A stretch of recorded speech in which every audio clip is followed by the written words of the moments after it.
2006 সালে অন্যান্য ভাতাগুলি কার্যকর করেছিল। 2009 সালে 2 ধাপে, প্রথম ধাপে মূল বেতন, দ্বিতীয় ধাপে অন্যান্য ভাতা। 2015 সালে এককভাবে পে স্কেল বাস্তবায়ন করেছিল, কিন্তু প্রজ্ঞাপনের যে বিলম্বিত সময় সেটার জন্য বকেয়াটা ধাপে ধাপে দেওয়া হয়েছিল। আজকে যে পে স্কেল 2026 সালে বাস্তবায়িত হবে, সেই পে স্কেলটাও মাননীয় অর্থমন্ত্রী মহোদয় বলেছেন ধাপে ধাপে দিবেন। কয় ধাপে দিবেন আমরা জানি না, কিন্তু বিভিন্ন মিডিয়ার মাধ্যমে অন্যান্য সোর্স থেকে আমরা যেটা জানতে পারতেছি, যেটা শুনছি, যে বেসিকের 50% আপনারা দিবেন। তাহলে যদি বেসিকের 50% দেন, তাহলে আমরা যে বিশেষ 15% ভাতা এখন পাচ্ছি সেটা কি করবে? অতীতের কোন পে স্কেল যখন বাস্তবায়ন করেছিল তার পূর্বে আমরা প্রায় 20% মহার্ঘ ভাতা পেতাম। সেই মহার্ঘ ভাতা তখনই প্রত্যাহার করা হতো যখন সম্পূর্ণ বেসিকটা একবারে বাস্তবায়ন করা হতো। সম্পূর্ণ বেসিক বাস্তবায়ন না করে আপনি বিশেষ প্রণোদনা বা বিশেষ ভাতা যেটা, সেটা প্রত্যাহার করা হবে সম্পূর্ণ অমানবিক। আমরা চাই এই যে এখন যে পে স্কেলটা বাস্তবায়ন হবে সেটা আমরা 11 বছর পর কোনো ধাপে চাই না। 3টা পে স্কেল পর্যায়ক্রমে হয়েছিল 5 বছর পর পর, তখন কিন্তু দ্রব্যমূল্য এত উচ্চ পর্যায়ে ছিল না। আজকে 11 বছর পর 2026 সালে যে পে স্কেলটা হয়েছে, সেই পে স্কেলের সময় আর 2005, 9, 15 সালের সময় কিন্তু এক না। বাস্তবতা, দ্রব্যমূল্য, মূল্যস্ফীতি ব্যাপক পরিবর্তন হয়েছে। সুতরাং আমরা এই 26 সালে এসে আমরা কোনো ধাপে পে স্কেল চাই না। আমরা 2টা পে স্কেল প্রাপ্য হয়েছিলাম এর মাঝে, সেই পে স্কেলের সমন্বয় করে 35,000 চেয়েছিলাম, আপনারা সেটাকে কাটছাট করে 20,000 এ নামিয়ে নিয়ে এসেছেন।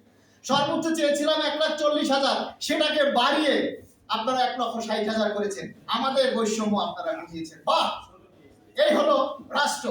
বৈষম্য কমানোর জন্য চাই, আপনারা বৈষম্য বাড়ালেন। আমরা চাই যেহেতু 1,60,000 করছি, সেখানে আপনি দেখেন যদি 78,000 টাকা কাট করে বাড়তি হয় 82,000 টাকা, তাই এই 82,000 টাকা থেকে যদি আপনি 50% দেন, তাহলে 82,000 50% হয় কত? 41,000 টাকা। 41,000 টাকা থেকে ওনার যদি 10% কর্তন হয়, তাহলে উনি পায় প্রায় 35,000 টাকা। আর আমাদের 8,250 টাকা বাড়ানো হয়েছে 20,000। যদি সেই 20,000 এর বাড়তি অংশ হয় 11,700 সামথিং, সেখান থেকে আপনি যদি 50% দেন তাহলে কত আসে? আবার যদি আপনি সেখান থেকে 15% বাদ দেন, তাহলে একজন কর্মচারীর মাসে 3-4 হাজার টাকার বেশি বৃদ্ধি পাবে না, যা দিয়ে তারা 1 সপ্তাহ বাজার করতে পারবে না। তো সুতরাং আমরা সরকারের কাছে অনুরোধ করব, এবারের পে স্কেলটা অন্তত মূল বেতনটা যেন এক ধাপে বাস্তবায়িত হয়, যাতে সরকারি কর্মচারীরা তাদের পরিবার নিয়ে একটু সচ্ছলভাবে চলতে পারে এবং তাদের কর্মস্পৃহা বৃদ্ধি পায়। তাদের 11 বছরের যে দুর্দশা, দুর্গতি, অভাব, অভিযোগ সেটা যেন মুছে যায়। 11 বছরের যে লাঞ্ছনা, মানুষের যে ধার দেনায় জড়িত, সেখান থেকে যেন তারা মুক্তি পায়।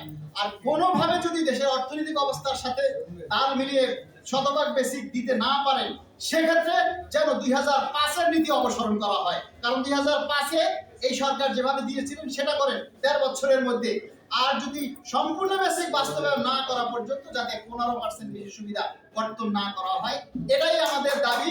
আমরা চাই আগামী বাংলাদেশ একটা দুর্নীতিমুক্ত বাংলাদেশ হোক, একটা স্বনির্ভর বাংলাদেশ তৈরি হোক।